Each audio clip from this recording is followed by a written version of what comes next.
पहले यूट्यूब पे चेक करा, मेरे को आपका पता चला। थोड़ा सा टाइम लगेगा बट इंग्लिश पे आपको टाइम देना पड़ेगा। इंग्लिश में टाइम देना पड़ता है, ये पॉइंट है, क्योंकि बहुत लाइफ में फेलियर आया और अनयूजुअल रीजन की एंकल में पेन हुआ और आप दौड़ नहीं पाए थे, right? Yes sir. What about love?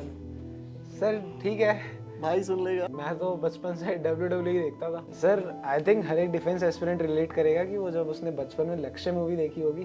Select होने वाले बच्चे के अंदर ना ये क्वालिटीज बहुत ज्यादा जरूरी है। नमस्कार मेरे प्यारे दोस्तों, आज हम मुलाकात कर रहे हैं अनिमेश से। और अनिमेश जिसकी स्कोरिंग बहुत अच्छी रही है। इस स्कोरिंग का मतलब मार्क्स नहीं, इस स्कोरिंग का मतलब है उसके एग्जाम्स बहुत अच्छे से इसने क्लियर किए हैं। इस बच्चे का Indian coast guard assistant commandant exam हुआ जिसमें इसने ऑल इंडिया रैंक 7 निकाली है। और यूपीएससी सीडीएस में इस बच्चे की रैंक 73 है अभी IMA। Yes sir, Indian military academy. Nice. और भाई अभी सीजल प्री इस बच्चे का क्लियर हो गया है जिसमें 160 इसके रॉ मार्क्स बन रहे हैं। सीजल में तो नहीं जाना? नहीं सर। तो अब तो पसंदीदा जॉब मिल गई। यस सर, 9 को ज्वाइनिंग है मेरी, 9 जनवरी को। 9 को ज्वाइनिंग है। यस सर, ज्वाइनिंग लेटर भी आ चुका है। Very good. तो चलिए इस बच्चे से लंबी चौड़ी बात करते हैं। इसने कैसे तैयारी की सिलेक्शन के लिए, क्या इसके अंदर जज्बा था, किन चीज़ों का इस बच्चे ने ध्यान दिया। चलिए भैया अनिमेश बताइए क्या क्या प्रॉब्लम्स आई तैयारी करते वक्त और कैसे फिर एक सीधी डायरेक्शन आपने पकड़ी। सर 12th तक तो सब कुछ ठीक था। फिर उसके बाद जब मेरी 12th कंप्लीट हुई तभी कोविड स्टार्ट हुआ था।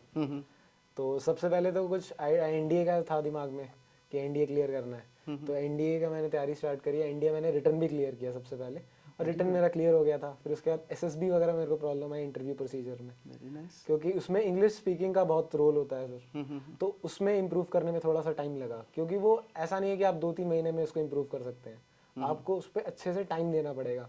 आपको उस पर एक तरीके से नरेट करना पड़ेगा, लोगों से बात करना पड़ेगा, मूवीज़ देखनी पड़ेगी। तो इन चीज़ों पे मैंने काफ़ी वर्क करा जिससे मेरा कॉन्फिडेंस काफ़ी बूस्ट हुआ सर। नाइस। आप लोग जब इस इंटरव्यू को देख रहे हो ना, तो एक चीज़ ऑब्जर्व करना, जब ये बच्चा बोलता है ना तो इसके बोलने में कॉन्फिडेंस है। और बोलते वक्त कॉन्फिडेंस का मतलब ये हुआ कि ये जब बोलता है तो इसकी आईब्रोज का उठना, इसके चेहरे की मूवमेंट, इसके फेशियल एक्सप्रेशंस, और एक सेलेक्ट होने वाले बच्चे के अंदर ना ये क्वालिटीज़ बहुत ज़्यादा ज़रूरी हैं। बहुत सारे ऐसे स्टूडेंट्स होते हैं जो सिलेक्शन तो ले लेते हैं लेकिन उनके अंदर वो उस पोस्ट की गरिमा नहीं होती। तो इस बच्चे के अंदर वो स्पार्क है। तो किसने मोटिवेट किया था तैयारी करने के लिए? सर मोटिवेशन फादर थे, भाई था, भाई ने हमेशा मेरे को गाइड किया। पापा भी हमेशा से चाहते थे। फिर थोड़ा सा कोविड में बिजनेस वगैरह भी पापा खराब हो गया था, तो उस टाइम पे थोड़ा सा डिमोटिवेट सा लगता था कि कैसे मैनेज करना है। देन उसके बाद ट्यूशन्स वगैरह पढ़ाना स्टार्ट करा। तो पापा का क्या बिजनेस था भाई? इंटीरियर का बिजनेस था सर। फिर इंटीरियर जो बिल्डिंग का? Yes sir. नाइस। फिर कोविड में थोड़ा सा सिचुएशन खराब था। देन उसके बाद फिर पढ़ाना स्टार्ट करा मैंने। बेसिकली ट्राई करा कि मेरे बेसिक्स अच्छे से, 10th में मेरे 95% थे, 12th में मेरे 95%। क्या पढ़ाते थे सर? Maths and science. अरे इंग्लिश पढ़ाते ना तो मजा आता। सर ऐसा नहीं है, बच्चों को 10th तक इंग्लिश में भी वो कुछ पूछते हैं तो बिल्कुल बेसिक क्लियर है सर। वो कुछ भी पूछते हैं लाइक वर्ब क्या है, ये सारी चीज़ें क्या है, तो मैं उनको पूरा डिटेल में बताता हूँ। बस ये बुकिश लैंग्वेज नहीं, पूरा पार्ट्स ऑफ स्पीच ये है, तो बच्चे बहुत अच्छे से समझते हैं। तो वो इंग्लिश के भी डाउट्स मेरे से पूछते हैं इसमें। बहुत अच्छी बात है। तो इंग्लिश में कैसे तैयारी की, सारी चीज़ों को कैसे मैनेज किया? सर इंग्लिश में स्टार्टिंग से मेरे मार्क्स ठीक बनते थे, लाइक 35-40 तक टच होते थे। कभी हार्ड पेपर आता था मॉक में, देन उसके बाद थोड़ा सा प्रॉब्लम होता था। मैंने ग्रेजुएशन कंप्लीट करते ही तैयारी स्टार्ट कर दी थी, और मेरा पेपर जो था प्री का वो 45 डेज के अंदर ही था सीजीएल का। सीजीएल मेरा बैकअप ऑप्शन था, हमेशा से एनडीए माइंड में था। वो उस टाइम पे नहीं हुआ, तो ग्रेजुएशन के बाद सीडीएस और एफकैट सोचा था सर। दोनों में इंग्लिश का लेवल बहुत अच्छा है। सीडीएस में 100 मार्क्स की इंग्लिश पूछी जाती है, तो काफ़ी सबसे ज़्यादा स्कोरिंग मैं इंग्लिश को ही मानता हूँ सीडीएस में। लाइक 100 में अगर कोई अच्छा बच्चा इंग्लिश में 70 स्कोर कर सकता है, 70 प्लस पॉइंट, वो अच्छा स्कोर माना जाएगा सीडीएस के लिए। तो सर मैंने इंग्लिश में स्टार्टिंग में बेसिक्स क्लियर थे। फिर और मतलब ये नहीं आइडेंटिफाई होता था, गलती मिल जाती थी कि इंग्लिश बैकग्राउंड था, रीजन नहीं पता था कि पार्ट्स ऑफ स्पीच में ये यहाँ लग रहा तो ये इसकी वजह से यहाँ लगेगा। तो 2 के साथ आईएनजी नहीं लगता है लेकिन कुछ कुछ केसेस में लगता है। तो ये सारी चीज़ें में ध्यान देना पड़ा, क्योंकि ये गलतियां में नहीं पता चलती थी। तो सर उसके बाद मैंने सबसे पहले यूट्यूब पे चेक करा, मेरे को आपका पता चला। फिर हम कुछ फ्रेंड्स थे, मैंने मैथ्स का राकेश यादव सर का कोर्स लिया था। तो हम हम्बल बैकग्राउंड से सारे, तो सब सोचते थे कि एक लेते हैं तो 2 बच्चे पढ़ लेंगे उसमें। जो कि मेरे को लगता है कि ठीक है सर, बिल्कुल ट्राई कर सकते हैं, पढ़ सकते हैं उसमें। फिर मैंने उन्होंने भी आपका कोर्स ले रखा था, मैंने उनसे पढ़ा। फिर मैंने और वीडियोस देखी। इंग्लिश में मेरे को काफ़ी इंप्रूवमेंट लगी और सबसे ज़्यादा मेरे को सर न्यूज़पेपर पढ़ने से बहुत इंप्रूवमेंट लगी। देखो बहुत इंग्लिश अच्छा का रोल इसलिए ज़्यादा ज़रूरी हो जाता है कि कई सारे एग्जाम्स के ऐसे एरियाज होते हैं जिनको अगर आप अवॉइड करके भी चल जाते हो ना तो वो आपकी कमज़ोरी बन जाते हैं। मैथ्स एक ऐसा एरिया है जो हर बच्चा पढ़ता है। रीजनिंग ऐसा है कि जो अगर मैथ्स अच्छे से पढ़ता है तो रीजनिंग को पकड़ लेता है, ठीक है। फिर उसके बाद आती है आपकी इंग्लिश। इंग्लिश में जैसे आपने बताया 70 एक अच्छा स्कोर है, तो जो बच्चा सीरियस नहीं है ना वो 70 से नीचे ही रह जाएगा। मैं ठीक कह रहा हूँ? Yes, और जिस बच्चे को सिलेक्शन निकालना ना वो 70 नहीं वो 80 की रेंज में जाने की कोशिश करेगा। Yes, sir. तो अगर सिलेक्शन लेना है तो अपनी कमजोरी पर पहले काम करो, जो एरियाज आपके वीक है उन पर अच्छी पकड़ बनाओ। तो फिर अब वो आगे हफ्ते बच्चे बाद। तैयारी कर रहे हैं उनके लिए क्या आप देना चाहोगे फीडबैक की किस तरीके से क्या क्या पढ़ना है डॉल? कोई बच्चे इंग्लिश में वीक रहते हैं तो वो देख सकते हैं वीडियोस जिसमें निमोनिक्स वगैरह से आप बताते हैं, तो उससे भी हेल्प हो सकती है। थोड़ा सा टाइम लगेगा बट इंग्लिश पे आपको टाइम देना पड़ेगा। इंग्लिश में टाइम देना पड़ता है, ये पॉइंट है, क्योंकि बहुत सारे बच्चों में पेशेंस नहीं होता। They want to learn English overnight कि सर जुगाड़ बता दो कैसे मार्क्स आ जाएं, जुगाड़ बता दो कि मतलब किसी भी सेंटेंस में हम कैसे एरर ढूंढे। बट इट टेक्स टाइम, आपको सारे टॉपिक्स को अच्छे से मतलब तैयार करना पड़ता है। कॉम्प्रिहेंशन के लिए न्यूज़पेपर सर, और जो प्रीवियस ईयर क्वेश्चंस वगैरह है वो उनके सर वो मॉक में लग जाते थे, जो कॉम्प्रिहेंशंस थे वो आते थे टेक्स्ट बुक वगैरह पे, प्रीवियस ईयर डले होते हैं तो उसमें हम कॉम्प्रिहेंशन सॉल्व करते थे। अलग से भी कॉम्प्रिहेंशंस दे रखे हैं उसमें, तो उस पर भी सॉल्व कर सकते हैं। न्यूज़पेपर से बहुत हेल्प होती है। कॉम्प्रिहेंशन का सर मेन बेसिक चीज़ ये है कि आपको समझ आना चाहिए। अगर आपको कॉम्प्रिहेंशन समझ आ गया तो आप उसके क्वेश्चन आराम से निकाल तो भी आपका ट्रेनिंग स्पैन कब से शुरू है? सर मेरा ट्रेनिंग 10th जनवरी से स्टार्ट है और 1.5 years की ट्रेनिंग है। 1.5 Yes, sir. Nice nice nice. तो मतलब उस 1.5 साल में सोशली कट ऑफ रहेंगे लगभग आप? ये sir almost 5 months training, then 20 days का ऑफ मिलेगा, फिर घर पे आ सकते हैं, फिर दोबारा से 5 month की ट्रेनिंग। तो ये देहरादून? ये सराई में Dehradun. Nice. Then passing out. बहुत बहुत अच्छी एकेडमी है, बहुत ही अच्छी एकेडमी है। मैं मेरी तो कभी किस्मत अच्छी नहीं रही कि मैं अंदर जाके देख सकूं, लेकिन मैं बाहर से देखा है। और वहाँ जो जेंट्री मिलती है अक्सर, क्योंकि हमारे 1-2 बार सेमिनार हुए थे, Yes, sir. तो हम जब वहाँ जाते हैं तो कई बार हम वहाँ रुकते हैं, क्योंकि कभी अंदर जाके हमने देखा नहीं, लेकिन बाहर जब रुकते हैं ना, जैसे कोई भी यूपीएससी की तैयारी अगर करता है ना बच्चा, तो एक बार मेरे ख्याल से उसे यूपीएससी बिल्डिंग के बाहर जाके खड़े होकर देखना चाहिए। एक अलग मैग्नेटिक पावर अंदर जागती है जो आपको खींचती है कि बेटा अब तू अंदर ही आएगा एक दिन। तो हम वहाँ इसलिए जाते हैं कि हम भी स्टूडेंट्स के लिए जो कर रहे होते हैं ना, तो हमें पता है कि ये है वो ड्रीम प्लेस जहाँ वो बच्चे जाना चाहते हैं। तो इसके अभी आपकी एज कितनी है? सर 22। 22। Yes sir. अभी तो बहुत अच्छा स्कोप है आपके पास आगे। तो ये कौन सा ग्रेड मिलता है इसमें आपको? Sir grade A lieutenant post होती है, गस्टेड रैंक। ग्रेड ए में इसी बात पे लेफ्टिनेंट की स्पेलिंग सुना दो सर। LIEUTENANT। वैसे याद कर रखी जैसे सिखा रखी है, लौडक गजब है भाई, गजब है। नहीं तो अधिकतर बच्चे जो होते हैं ना, लेफ्टिनेंट की स्पेलिंग है बहुत सारी जगह गलत करते हैं। तो आपका कितने सिबलिंग्स हैं आप लोग? सर मैं बस एक एल्डर ब्रदर है। बड़े भाई हैं वो सीजीएल की तैयारी कर रहे हैं। Yes, sir. उनका स्कोर क्या है?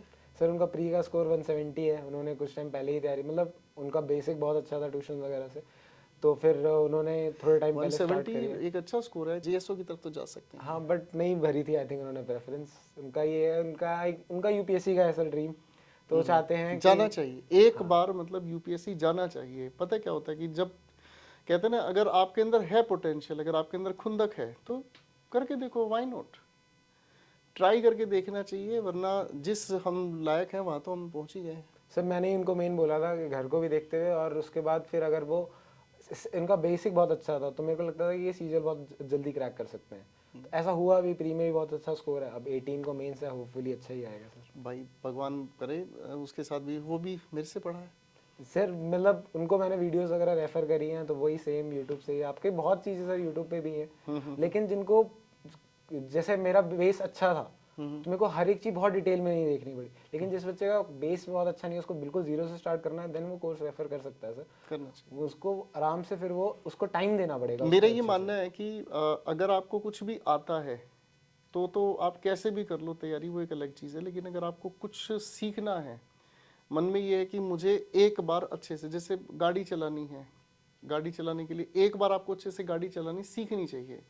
वरना कोई भी गियर शिफ्ट किया, चला दिया, ठीक है, कहीं टक्कर लग रही है, कोई हो सकता है एक्सीडेंट हुआ, कोई हो सकता है किसी को चोट पहुंचा दी, बाद में मैं महसूस होता है यार हमें सीख ही नहीं, हम तो चलाते चलाते चला नहीं सीख गए। पर वो नुकसान वाली चीज़ होती है। मुझे लगता है कि एक बार प्रॉपर स्ट्रेटेजिक वे में आप कोई पूरे कोर्स में अगर पढ़ लेते हैं तो आप बहुत सारी चीज़ों में टाइम बचा देते हैं।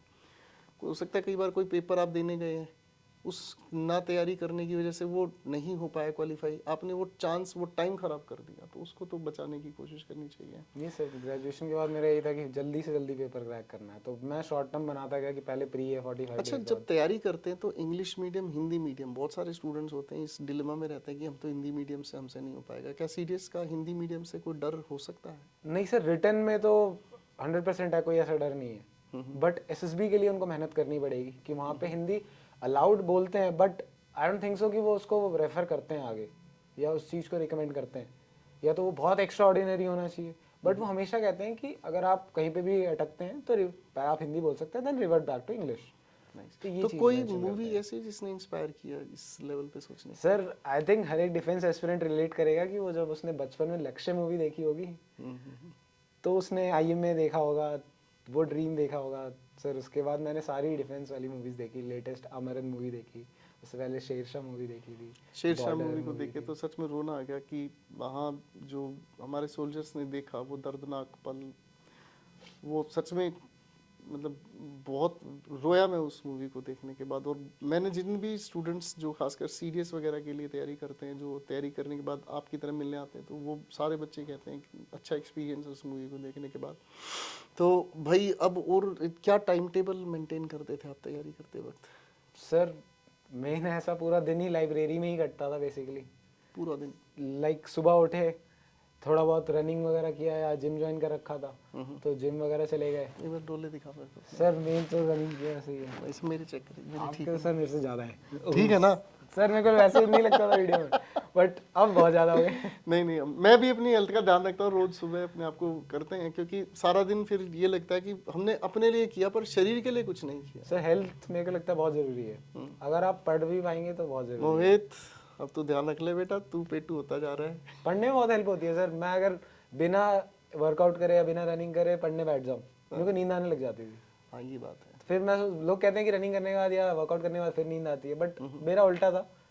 रनिंग वगैरह करी, मैक्सिमम मैं 9 और 10 तक लाइब्रेरी चला जाता था, पूरा फ्रेश हो गए, सबसे पहले कॉफ़ी ली, फिर पढ़ने बैठ गया, फिर मैं आराम से 3.5 और 3:30 तक। कंसिस्टेंसी कैसे मेंटेन करी? क्या मतलब कोई एक्सटर्नल फोर्स थी या इंटरनली मन से आता था? नहीं सर, पेरेंट्स के हमेशा तो यही होता था कि सर पेरेंट्स के लिए करना है, अपने लिए मैं हमेशा सेकेंडरी सोचता था।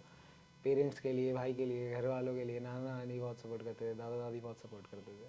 तो कहीं ना कहीं आज तक सर घर में कोई आर्मी में ऑफिसर नहीं, इवन गांव में कोई पूरा पहला ऑफिसर होगा, तो हमेशा से लगता था कि सर ये चीज़ तो करनी है मुझे।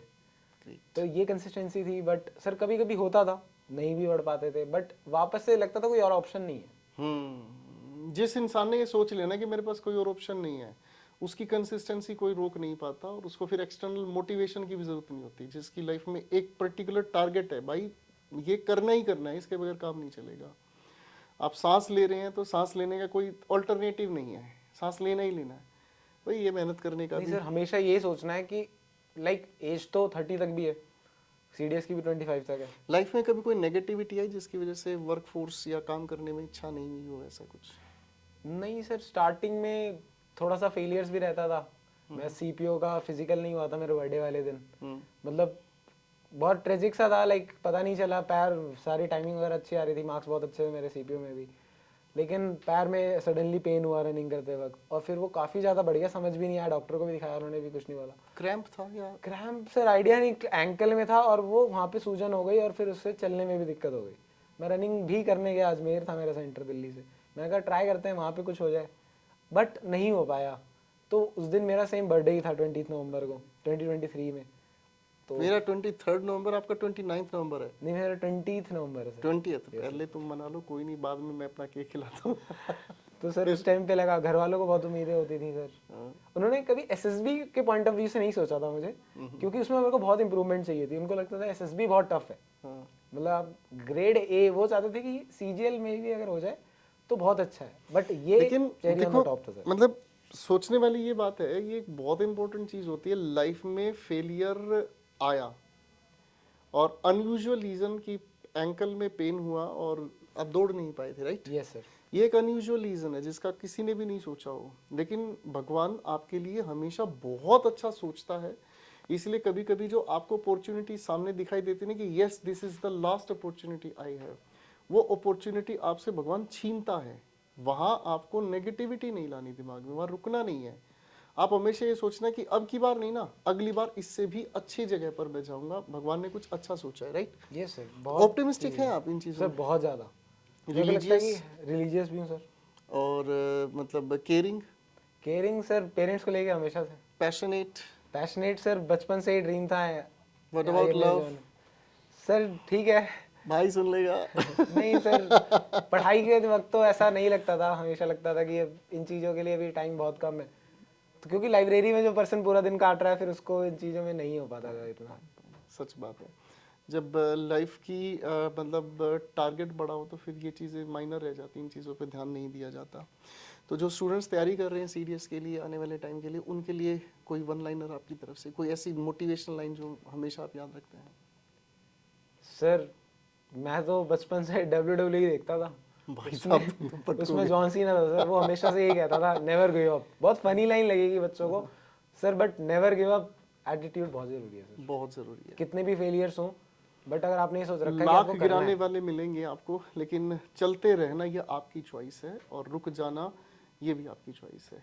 चलते रहना, क्योंकि सफलता कहीं ना कहीं किसी जगह पर आपका इंतज़ार कर रही है, जो आपके इस सारे संघर्ष को बहुत अच्छी कहानी में बदल देंगी।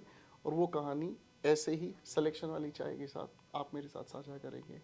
इसी बात के साथ अनिमेश को मैं बहुत सारी विशेष देता हूँ, और भगवान करे कि ये बच्चा बहुत आगे बढ़े, तरक्की करे। और इस कैमरे के बाद भी मैं इस बच्चे से बात करूँगा, ताकि मैं भी अपनी क्लासेस में, अपने कंटेंट में जो हो सकता है जाने न जाने मुझसे कोई कमी रही हो, मैं उसको भी इम्प्रूव करूँगा। ठीक है बच्चों, best wishes Animesh. Thank you ठीक so है, much, sir. Thank you. फिर मुलाकात करते हैं अगले इंटरव्यू में।